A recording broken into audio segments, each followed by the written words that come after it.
హైదరాబాద్ లో కన్సల్టేషన్ మరియు 3,500 రూపాయల colour Doppler test Avis hospitals లో ఉచితంగా పొందండి.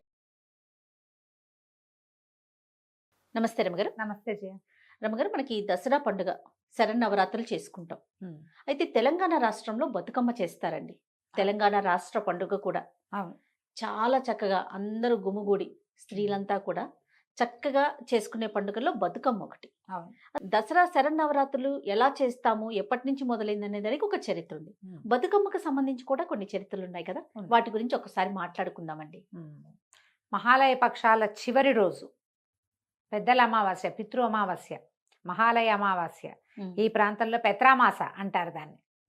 పితృ అమావాస్య లేదా పెద్దల అమావాస్య, అమావాస్య రోజు నుంచే మన బతుకమ్మ పండుగలు మొదలవుతాయి. ఈ అమావాస్య నాడే మొదలు పెట్టడానికి గల కారణం ఏమిటనేది నేను ఎక్కడ సెర్చ్ చేసినా నాకు తెలియలే. మామూలుగా అమావాస్య మనకు పనికిరాదు. అవునండి, దేనికి పనికిరాదు. మన ప్రాంతంలో అసలు లేదు. తెలుగు రాష్ట్రాల వాళ్ళు అమావాస్యని ఎప్పుడూ ఇదిగా చేసుకోరు. కానీ పెద్దలకి పెట్టుకునే అమావాస్యగాను, అమ్మని కూర్చోబెట్టే అమావాస్యగాను ఈ అమావాస్య చెప్తారు ఈ ప్రాంతంలో, తెలంగాణ ప్రాంతాల్లో. ఈ అమావాస్య రోజున పెత్రామాస రోజునే అమ్మవారిని ఏర్పరుస్తారు. ఈ అమ్మని ఏర్పరచడానికి విగ్రహము వ్యవహారము కాకుండా పువ్వులే ప్రకృతి ఆరాధనగానే కనపడుతుంది మనకి. మట్టితోటి బొడ్డెమ్మని చేస్తారు, గౌరమ్మని. తర్వాత ఈ పువ్వులను ఇట్లా పేర్చుకుంటూ వస్తారు. ఎంత పెద్దగా పేరిస్తే అంత అందంగా ఉంటుంది. గునుగు పూలు, తంగేడు పూలు, తర్వాత ఈ సీజన్లో బాగా విరివిగా పూసేటువంటి రకరకాల పువ్వులని ఇప్పుడు కొనుక్కోవడానికి దొరుకుతుంది కదా. ఇప్పుడు అన్ని రకాల పూలు, బెంగళూరులో పూసిన పూలు, ఊటీలో పూసిన పూలు కూడా మనం ఇప్పుడు కొనుక్కుంటాం. పూర్వకాలంలో ఏమిటి, ప్రాంతంలో పూసిన పువ్వులని పసుపచ్చ పువ్వులు ఎక్కువ. అవును. ఆ పసుపుకి అలంకారంగా కాంబినేషన్గా తెలుపు, ఈ తర్వాత ఏమో ఈ కనకాంబరం రంగు, అదే తమాషా రంగు వస్తాయి గునుగు పూలు. ఆ రంగు పువ్వులని, తెల్లటి పువ్వులని పెట్టి ఒక రంగు అది, ఒక రంగు ఇది, వీటిని పేర్చి మేరువులాగా ఇట్లా పైకి తీసుకొస్తే ఈ మేరువు అనగానే మనకు ఒకటి స్ట్రైక్ అవుతుంది, శ్రీచక్రం. అవునండి, ఇది ప్రాకృతికమైనదిగా చెప్పబడుతుంది.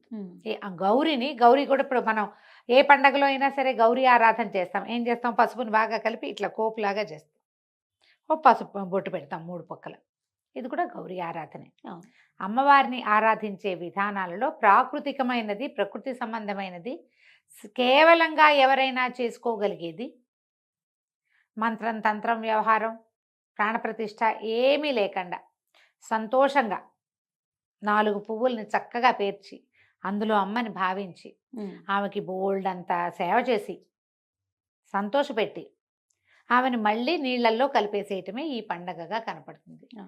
దీనికి ఏం చేస్తారు, ఇది స్త్రీల పండుగగానే కనిపిస్తుంది ఎక్కువగా. ఈ పువ్వులను పేర్చటము తొలి రోజు నుంచి ఆ చుట్టూతా స్త్రీలందరూ ఒక చోట చేరి సామూహికంగా ఆమెను ఆటపాటలతోటి గౌరీదేవిని అలరిస్తారు. రోజుకొక నైవేద్యం చొప్పున సమర్పిస్తారు.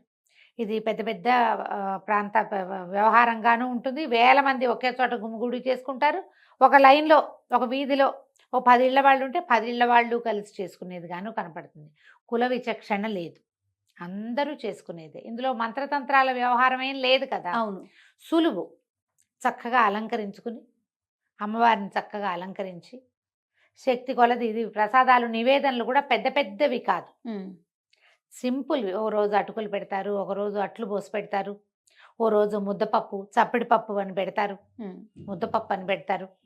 తర్వాత ఏమో మలీదా అని ఒక ప్రత్యేకమైనది, గోధుమ చపాతీలు చేసి చపాతీలని కాల్చేసిన తర్వాత చక్కగా గ్రైండ్ చేసి మెత్తటి దంచి దాంట్లో బెల్లము అవి కలిపి లడ్డూలు చేస్తారు.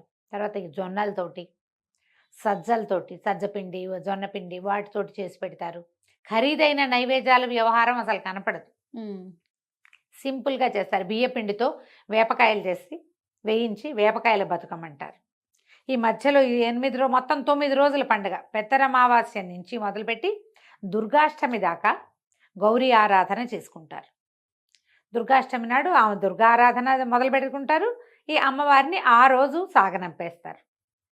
మధ్యలో పంచమి నాడు అలిగిన బతుకమ్మని, ఆ రోజు అసలు బతుకమ్మకి ఏమి నివేదన చేయరు, అలంకారం చేస్తారు అంతే. ఆ రోజు ఏం తినదావిడే. మధ్యలో ఓ రోజు ఉపవాసం, అలిగిన బతుకమ్మ అంటారు. ఇట్లా అటుకుల బతుకమ్మ, అట్ల బతుకమ్మ, నానేసిన బియ్యం, నానబియ్యం బతుకమ్మ, వేపకాయల బతుకమ్మతో పేర్లతోటి సద్దుల బతుకమ్మ అంటారు. తర్వాత ఏమో ఎంగిలి పూల బతుకమ్మ మొదటి రోజు. అవును. ఇట్లా వరుసగా అమ్మ రోజు రోజు పేర్చే అమ్మకి ఒక పేరు, ఒక ప్రత్యేక నివేదన. అలంకరణ మాత్రం పువ్వులే. చక్కగా కొత్త కొత్త పువ్వులతోటి అలంకారం చేస్తారు. చివరికి అమ్మని సాగనంపుతారు. ఈ బతుకమ్మని సాగనంపేటప్పుడు మట్టితోటో పసుపుతోటో బొడ్డెమ్మని చేసి ఆమెను కూడా పంపిస్తారు. ఇది కాస్త అటు ఇటుగా మనకి ఎట్లా కనపడుతుంది అంటే గొబ్బిళ్ళ వ్యవహారం లాగా కనిపిస్తుంది. గొబ్బిళ్ళు చేస్తారు మామూలుగా. నెల రోజులు ధనుర్మాసంలో గొబ్బిళ్ళు పెడతారు. ఒకరోజు సందె గొబ్బిళ్ళని ఈ గొబ్బి దేవిని పెడతారనమాట. సందె గొబ్బిళ్ళు గొబ్బెమ్మని పెట్టడము. తర్వాత ఈ ఒక పీట మీద పెట్టి చుట్టూ ఆడపిల్లలు ఆడుతూ పాడుతూ చప్పట్లు కొడుతూ గౌరీ ఆరాధన. అదొక చిత్రమైన ఆరాధన అనమాట. గోపి అనగానే మనకేమిటంటే మన గోదాదేవిని ఆరాధించినట్టుగా. ఒక కన్య భగవంతుడిని ప్రేమించి వివాహం చేసుకునే కథ చెప్పుకుంటాం అప్పుడు మనం. అవునండి. ఆమెని ఆరాధనలో భాగంగానే అది చేస్తారు. భగవంతుడు భక్తుడు అని ఓ తల్లి గొబ్బెమ్మ, ఓ పిల్ల గొబ్బెమ్మ, పెద్ద గొబ్బెమ్మ రంగనాథుడు, చిన్న గొబ్బెమ్మేమో గోదానాయకి రంగనాయకి గోదాదేవని. ఇలా అది ఎట్లా చేస్తామో ఇంచుమించుగా ఇది కూడా అట్లాంటిదే. అయితే ఇప్పుడు తెలంగాణ రాష్ట్ర ఆవిర్భావం తర్వాత దీన్ని రాష్ట్ర పండుగగా చేశారు. ఖండాంతరాలకి కూడా వ్యాప్తి చెందింది. అప్పుడు కేవలము ఈ ప్రాంతంలో మాత్రమే, ఊళ్ళల్లో మాత్రమే, టౌన్లలో ఏదో కొద్దిమంది వాళ్ళు కలిసి చేసుకునేటట్టుగా ఉండేది. ఇప్పుడు ఈ ఖండాంతర ఖ్యాతి రావటంతో అమెరికాలో కూడా బతుకమ్మలే. అమెరికాలో బతుకమ్మ ఉంది, రష్యాలో మా ఇండియన్స్ ఉంటే, ఏ ప్రాంతాల్లో ఉంటే ఎక్కడ తెలంగాణ ప్రాంతవాసులు ఉంటే అక్కడ బతుకమ్మ. ఈ బతుకమ్మ ఈ ఆరాధన ఏముంది? పుష్పాల పువ్వులు పేర్చటము, పాటలు పాడటము, అమ్మని సంతోష పెట్టడమే కదా బాజా భజంత్రీలతోటి. ఈ బాజా భజంత్రీలతో చేసేది అందరూ మాలాంటి వాళ్ళు కూడా, ఫ్రెండ్స్ వాళ్ళు వీళ్ళు ఉంటే, స్నేహితులు చుట్టుపక్కల వెళ్ళేవాళ్ళు, వీళ్ళందరూ ఆడుతుంటే మనం కూడా ఏముంది ఒక ప్రసాదం చేసి పట్టుకెళ్ళటం, మనం కూడా ఆరాధనలో పాల్పంచుకోవటం. ఇది ఏంటంటే పూర్వము దాదాపుగా ఒక 1000 సంవత్సరాల నుంచి ఉన్నది. అప్పుడు ఈ తెలంగాణ ప్రాంతం అంతా వేరే జనాల కాళ్ళ కింద పడి నలిగిపోతూ ఉండేది. పనులు విపరీతంగా, దాసిత్వం ఏమనాలి దాన్ని, మన దాస్యంలోనే ఉండేవాళ్ళు, చాలా ఇబ్బందులు పడుతుండేవాళ్ళు. వీళ్ళకు ఒక తెరిపిగా ఉండేది ఇది. ముందట ఇది 1000 సంవత్సరాల నుంచి జరగడానికి ఒక చారిత్రక ఆధారం ఒకటి చెప్తారు. ఈ ప్రాంతంలో చోళులు వీళ్ళు రాజ్యం చేస్తుండేవాళ్ళు 1000 సంవత్సరాల క్రితం.